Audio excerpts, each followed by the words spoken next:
उपाध्याय जी विस्तार से जानेंगे, चर्चा करेंगे, लेकिन फिलहाल जीएस अवाना जी भी जुड़ गए हमारे साथ, पूर्व डीसीपी हैं दिल्ली पुलिस से। अवाना जी बहुत बहुत शुक्रिया, आभार समय निकालने के, नेटवर्क 10 से बातचीत करने के लिए। सबसे पहले तो सैल्यूट सर आप लोगों को, पुलिस को, जो कि हमारी सुरक्षा में मुस्तैद रहती है।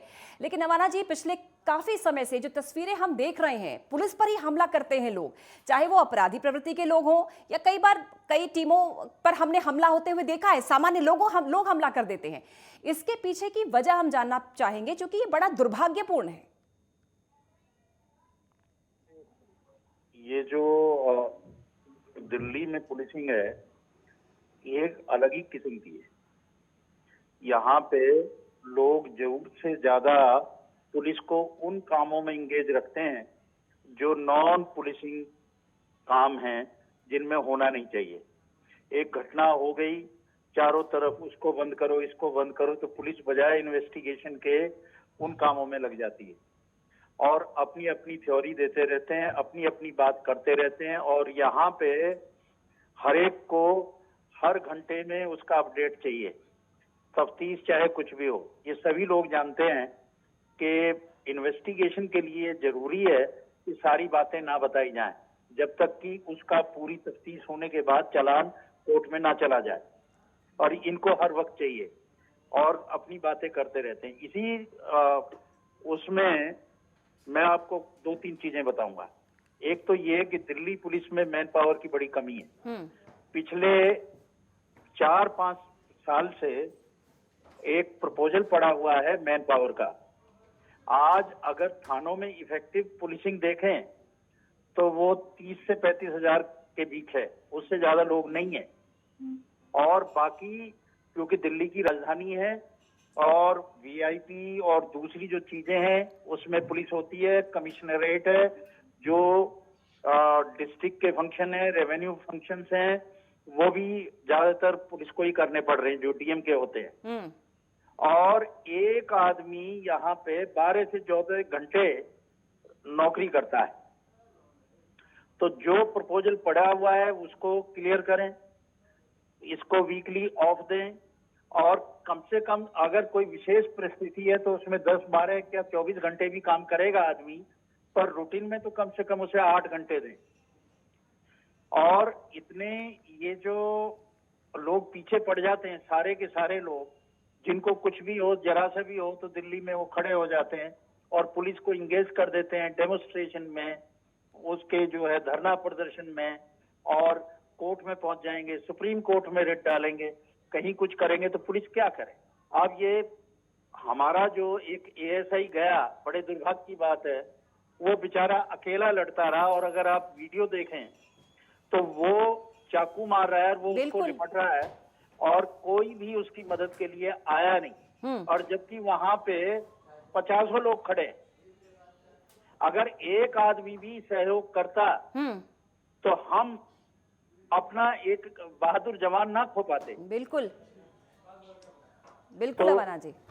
हाँ, ये सारी बात है। तो जो परिस्थितियां ज्यादा अच्छी नहीं है, बिल्कुल, और उन परिस्थिति में जितना अलर्ट लेवल चाहिए, जितना ये चाहिए, वो नहीं हो पाता है। यानी मेंटल स्ट्रेस के अलावा, फिजिकल स्ट्रेस के अलावा आप लोग मेंटली प्रेशर से बहुत जूझते हैं अवाना जी। बिल्कुल, इतना पॉलिटिकल इंटरवेंशन होता है कि हर आदमी तो यहाँ पे रोकते ही एक बेचारे सिपाही को, सब इंस्पेक्टर को बताएगा कि देखो, कोई आप जानते नहीं है कि मैं कौन हूँ, मैं कौन हूँ। यहाँ तो कौन ही बहुत सारे हैं, किस किस को सेटिस्फाइड करे। बिल्कुल। नीरज मिश्रा जी भी जुड़े हुए हैं, कांग्रेस प्रवक्ता। नीरज जी, आपका भी बहुत बहुत स्वागत है। जब अपराध होते हैं, जब क्राइम बढ़ते हैं, जब ऐसी घटनाएं सामने आती हैं, तो हम पुलिस पर दोष लगाते हैं, उठाते हैं, पुलिसिंग पर नाराज होते हैं। लेकिन उस वक्त हम लोग क्यों खामोश रहते हैं जब ऐसे अपराध भरे बाजार में होते हैं, भरी भीड़ में होते हैं, लेकिन किसी की हिम्मत नहीं होती आगे बढ़े और सपोर्ट करे पुलिस को और अपराधियों पर अंकुश पाए?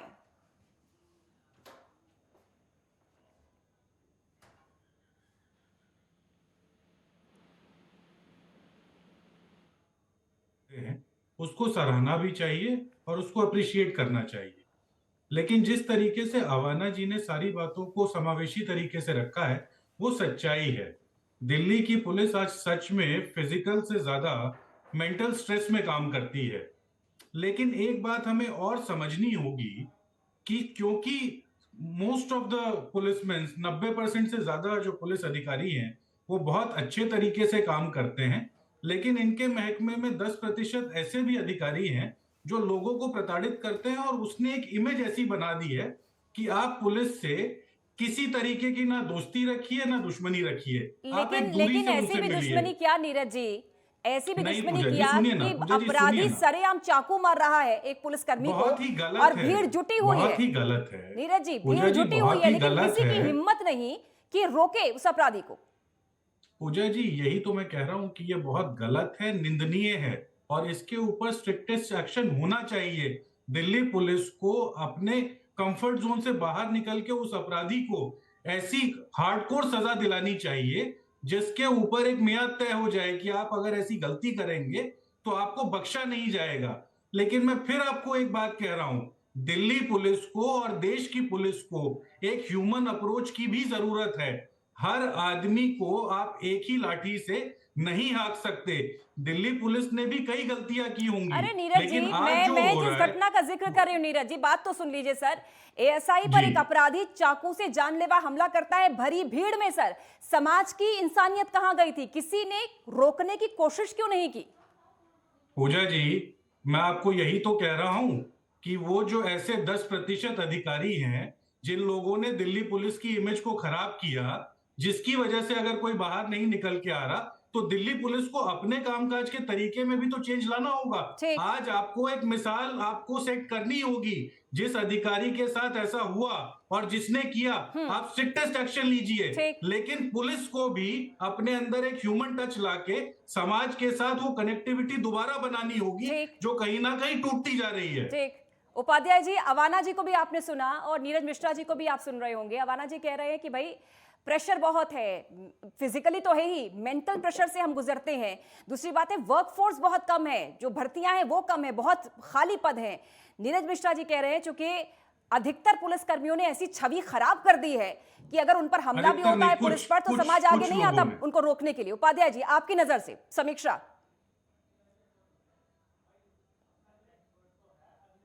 लोग वीडियो बना रहे होते हैं, हमारी संवेदनाएं मर गई। इन कंक्रीट के शहर में आप गांव में चले जाइए, वहां फिर भी कुछ संवेदनाएं बाकी हैं। पूरा गांव किसी व्यक्ति के साथ कोई दुख है, तकलीफ है, खड़ा होता है। लेकिन ये शहरी जीवन उस तरह का जीवन हो गया है कि यहाँ पर एक्सीडेंट होता है तो लोग वीडियो बनाने में लग जाते हैं बजाय उसे बचाने के। और वही दिल्ली पुलिस के बारे में भी ये नहीं है कि भी दिल्ली पुलिस भी समाज का एक अंग है, और समाज तो वही है जो एक्सीडेंट के वक्त भी उसको बजाय अस्पताल ले जाने के वीडियो बना रहा होता है। वही समाज वहां खड़ा था जब वो अपराधी हमला कर रहा था और सब लोग देख रहे थे। अगर बिल्कुल सही बात की अवाना जी ने, अगर 4 आदमी भी आगे बढ़ जाते तो रोका जा सकता था। वहीं जो मिश्रा जी कह रहे हैं कि भाई पुलिस की इमेज, देखिए इसको भी नकारा नहीं जा सकता। पुलिस में रिफॉर्म की जरूरत है। वहां रिफॉर्म बड़े पैमाने पर उनकी ट्रेनिंग का जो पार्ट है वो अंग्रेजों के जमाने में भी वही था और आज भी वही है। एक साइकोलॉजी शब्द होता है, मनोवैज्ञानिक तरीके से जो एक कम्युनिकेशन होना चाहिए वो समाज के साथ नहीं है। समाज में जो छवि है पुलिस की वो भी अंग्रेजों के जमाने वाली पुलिस की है। समय समय पर प्रयास होते हैं कम्युनिकेट करने के, मिलने के, सामंजस्य स्थापित करने के समाज के साथ, नागरिकों के साथ। लेकिन आम आदमी से अगर पूछेंगे तो वो उसके दिमाग में जो छवि है पुलिस की वो एक अलग छवि है और उस छवि को सुधारने की बहुत जरूरत है, जिससे जो जनता है वो भी पुलिस के साथ एक जुड़ाव महसूस करे और पुलिस भी जनता के साथ जुड़ाव महसूस करे। ठीक। जो पुलिसिया ट्रेनिंग या पुलिसिया जो व्यवहार है ना, वो ठीक नहीं है। ठीक। अवाना जी, इस पर आपसे कमेंट लूंगी, लेकिन पहले खेमचंद शर्मा जी आप जुड़ गए हमारे साथ। शुक्रिया आपका टाइम देने के लिए और बहुत बहुत स्वागत खेमचंद चंद जी। क्योंकि आज हम मुद्दा पुलिसिंग को लेकर उठा रहे हैं, दिल्ली पुलिसिंग। पुलिस तंत्र और कितना मजबूत होना चाहिए, क्योंकि पुलिस तो हमारी सुरक्षा के लिए है, सदैव हमारी रक्षा के लिए। लेकिन हम देख रहे हैं बीते दिनों काफी ऐसे मामले सामने आ रहे हैं। लग ये रहा है कि अब समाज, अपराधी जो रसूखदार हैं वो पुलिस पर हावी होने लगे हैं। दूसरा पहलू ये भी है कि शायद पुलिस की इमेज, पुलिस ने खुद अपनी इमेज ऐसी कर ली है कि लोग अब हावी होने लगे हैं, वो हमले तक कर देते हैं। खेमचंद शर्मा जी। देखिए, इसमें दो बातें हैं, एक अपराधी और दूसरे पुलिस। पुलिस अपना काम कर रही है और पुलिस का रिफॉर्म होना चाहिए, जैसे अभी उपाध्याय जी ने बताया, और रिफॉर्म हो भी रहा है और रिफॉर्म हुआ है। पिछले 8 साल में बहुत सारी ऐसी चीजें हैं जो पहली बार पुलिस वालों के लिए की गई हैं। उनके लिए टाइम्स फिक्स किए गए हैं, उनको इक्विपमेंट दिए गए हैं, उनकी सुविधाएं बढ़ाई गई हैं, उनको बेटर इक्विप्ड किया गया है। टेक्नोलॉजी में भी उनको ट्रेनिंग भी बेटर तरीके से दी जा रही है। बहुत सारे ऐसे कानून जो बहुत पुराने हो गए हैं, अंग्रेजों के टाइम के कानून है, उनको हटाया भी गया है। लेकिन स्टिल अभी भी बहुत सारी चीजें करने की जरूरत है। और समाज में भी, क्योंकि हम देख रहे हैं अलग-अलग तरीके का क्राइम हो रहा है, क्राइम के टाइप बदल रहे हैं, क्राइम क्राइम की उम्र बदल रही है। पहले क्राइम बच्चे जनरली नहीं मिलते थे, यंग एज के लोग बहुत ज्यादा नहीं मिलते थे, यंग एज के लोग भी हैं। तो ये सारी चीजें मिक्स हैं, लेकिन जो दिल्ली पुलिस है उसको बहुत ज्यादा इक्विप करने का काम मोदी सरकार ने किया है और लगातार करती जा रही है और करते रहेंगे।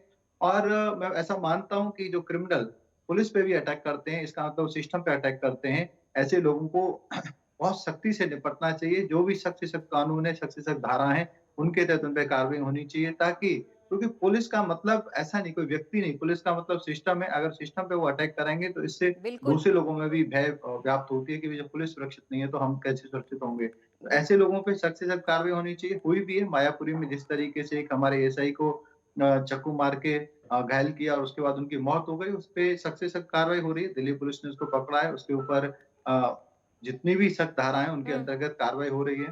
तो लेकिन जितने भी सवाल पुलिस के खेमचंद जी उस समाज पर भी जो कि उसी भीड़ तंत्र का हिस्सा था, वहां पर खड़ा था, मोबाइल से वीडियो बनाता है, लेकिन किसी ने कोशिश नहीं की उस अपराधी को रोकने की और अपने पुलिस को बचाने की। देखिए, ये तो एक नैतिकता की सवाल है। जैसे अभी उपाध्याय जी कह रहे थे, समाज में भी कहीं न कहीं नैतिकता का ह्रास हुआ है कि आप वीडियो बना रहे हो, जब वीडियो बना रहे हो तो आप हल्ला भी मचा सकते हो, आप बचाने की कोशिश भी कर सकते हो। वीडियो एक सेकेंडरी है, वो प्राइमरी चीज़ नहीं है। आप वीडियो बना के चलो ठीक है, आपने एविडेंस इकट्ठा किया, लेकिन उसके साथ-साथ हम कई और भी चीज़ें कर सकते हैं। हम पुलिस को इन्फॉर्म कर सकते हैं, हम 100 पे फ़ोन कर सकते हैं, 102 पे फ़ोन कर सकते हैं, ताकि और सपोर्ट आ सके। यदि हल्ला भी मचाएँगे तो लोगों के, जो क्राइम कर रहा है उसका इतनी हिम्मत नहीं होती। लेकिन कहीं न कहीं समाज भी क्राइम के प्रति उदासीन होती जा रही है और इसमें भी बदलाव की ज़रूरत है। ठीक ठीक। अवाना जी, एक लंबा आपका अनुभव रहा है। किस तरह की चुनौतियों का सामना पुलिस कर रही है? क्या रिफॉर्म्स होनी चाहिए जो पुलिस को और मजबूत करें? समाज में पुलिस का एक खौफ हो, एक रौब हो, एक रुतबा हो, और साथ ही ये भी एक मैसेज जाए कि पुलिस आपकी दोस्त है, आप उससे डरे नहीं या कुछ छिपाए नहीं। इस तरह का बदलाव कितना जरूरी, अवाना जी? हमको जो है इसकी रूट कॉज में जाना चाहिए। इक्विपमेंट लेटेस्ट दे दिए, AK-47 दे दी, ट्रेनिंग बेटर कर दी। मैं खुद प्रिंसिपल पुलिस ट्रेनिंग कॉलेज रहा हूं, मैंने सारा देखा है। पर जहां पे बदलाव होना चाहिए वहां नहीं हो रहा है। एक चीज मैं आपको बताता हूं, यहाँ पे सभी लोगों से मेरी दरख्वास्त है उस बात पे थोड़ी तवज्जो दें कि कन्विक्शन रेट हमारा क्यों कम है, सजा क्यों नहीं होती है कोर्ट से अपराधी को। उसका कारण मैं बताता हूं।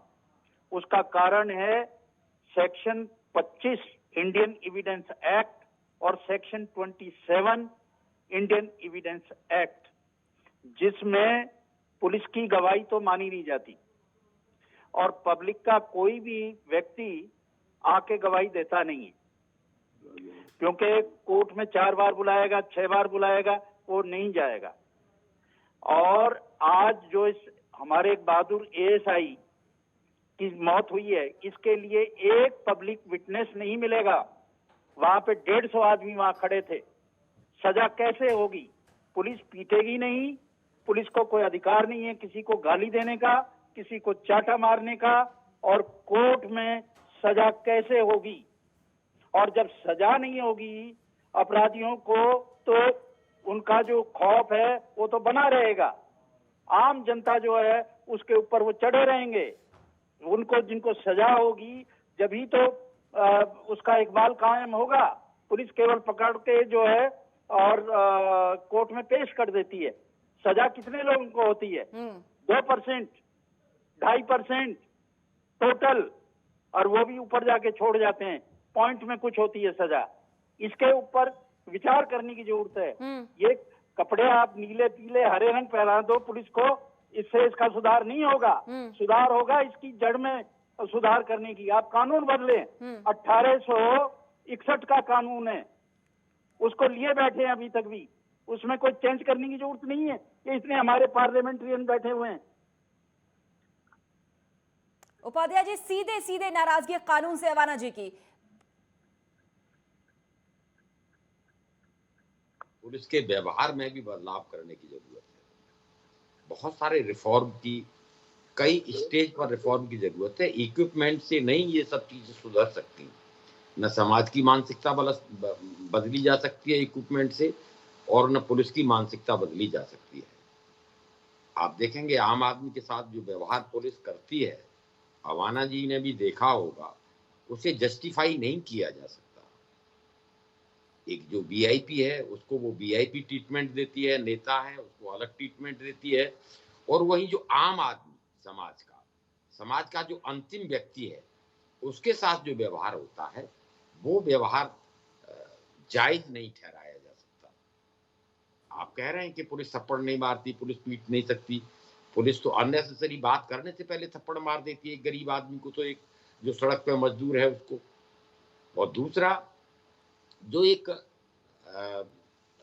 पैसे का जो एक लेन देन का वो लगता है कि सब कुछ पैसे से रफा दफा करने का, वो भी समाज में एक अच्छी छवि प्रस्तुत नहीं करता है। और कहा तो यहाँ तक जाता है कि भी थानों में पोस्टिंग भी पैसे देके होती है, थाने बिकते हैं। और मैं नहीं कह रहा हूँ, महाराष्ट्र में 100 करोड़ का टारगेट दिया जाता है पुलिस को कि भी इतने पैसे तो आप वहां से कमा के ला सकते हैं। तो रिफॉर्म की जरूरत एक स्टेज पर नहीं है। बिल्कुल, रिफॉर्म कई स्टेज पर जरूरी है। जो पुराने कानून है उन्हें खत्म करने की जरूरत है। पुलिस की मानसिकता बदलने की जरूरत है। बिल्कुल सही। पुलिस को व्यवहार कुशल कैसे बनाया जाए, बिल्कुल, उसमें बदलाव की जरूरत है, जिससे आम जनता जुड़े, आम जनता को बिल्कुल सही, बिल्कुल दुरुस्त बात आपने उपाध्याय जी की कही। चूंकि अब समय बहुत कम है, खेमचंद जी और नीरज जी, पहले नीरज जी आपके पास आते हुए, चूंकि सिर्फ अपराधी ही नहीं भाई, रसूखदार नेता भी खूब दबाव बनाते हैं, इसको रोकना बहुत जरूरी है। कितना जरूरी, नीरज जी? पूजा जी, बिल्कुल जरूरी है। और जैसा कि सब कह रहे हैं कि पुलिस भी उस समाज का आईना है, तो एक एम्पैथेटिक सोच के साथ सब लोगों को आगे बढ़कर ये कायम करना पड़ेगा कि जिन इंस्टीट्यूशंस को जिस चीज की जिम्मेदारी दी गई है उसके अंदर किसी भी तरीके का कॉम्प्रोमाइज ना हो। और जैसा कि उपाध्याय जी ने बड़ा अच्छे तरीके से समझाया बिल्कुल कि क्या वजह रही है कि आज वो कनेक्शन टूटता जा रहा है, उस कनेक्शन को दोबारा एस्टैब्लिश करने की एकदम 100% जरूरत है। खेमचंद जी, ये सुनिश्चित कीजिए, क्योंकि दिल्ली में तो आरोप आप पर लग जाते हैं कि चूंकि आपकी कठपुतली है दिल्ली पुलिस। इस मानसिकता को, इस सोच को और इस परसेप्शन को बदलना होगा, ये सुनिश्चित कर दें यहाँ पर। देखिए, कठपुतली कहना बिल्कुल गलत है, पुलिस का अपमान है। और पुलिस का बहुत ज्यादा ट्रांसफॉर्मेशन दिल्ली में पिछले 8 साल में हुआ है। सीसीटीवी कैमरे लगे हुए हैं, रिकॉर्ड होता है, अगर कोई भी व्यक्ति आ रहा है। सवाल मेरा ये है कि नेता दबाव ना बनाए, ऐसा होता भी है, मामले भी सामने आते हैं सर। मैं आपको बताऊं, भारतीय जनता पार्टी में आदरणीय प्राइम मिनिस्टर मोदी जी इस चीज को इंकरेज नहीं करते। अगर कोई व्यक्ति सिस्टम में बैठ के दबाव बनाता है तो ये साफ निर्देश है कि आप उसके खिलाफ ही कार्रवाई करिए। आप किसी भी तरीके से कंप्रोमाइज करने की जरूरत नहीं है। सिस्टम को फॉलो करिए, सिस्टम को आगे बढ़ाइए। सिस्टम आगे बढ़ेगा तो सभी सुरक्षित होंगे। जब सभी सुरक्षित होंगे तो उसमें नेता भी सुरक्षित होंगे। सिस्टम है, बहुत जरूरी है इसमें रिफॉर्म की, सबको सोचने की और सहभागिता की। आप सभी का बहुत बहुत शुक्रिया जुड़ने के लिए। अवाना जी, उपाध्याय जी, नीरज मिश्रा और खेमचंद शर्मा जी, शुक्रिया, आप लोगों का आभार जुड़ने के लिए। तो आज बात हुई पुलिसिंग पर। पुलिस पर सुरक्षा की अहम जिम्मेदारी होती है, हम सब जानते हैं, लेकिन कई बार पुलिस के सामने ऐसी परिस्थितियां खड़ी हो जाती हैं। कहीं ना कहीं इसका समाधान करना बहुत जरूरी है। पुलिस तंत्र को भी पूरी तरह सुरक्षित और मजबूत होना होगा। देखा जाना चाहिए कि कहां ऐसी कमियां हैं कि लोग कानून व्यवस्था के प्रति इतने बेखौफ हो गए हैं, पुलिस पर भी वो हमला कर देते हैं। पुलिस पर ही हमले होंगे तो लोगों का सुरक्षा के प्रति भरोसा कैसे रहेगा? बदलना हम सबको हो, सहभागिता के साथ। बहरहाल इस चर्चा को यहीं पर देते हैं विराम, फिर मिलेंगे नए विषय के साथ। तब तक इजाजत, जय हिंद।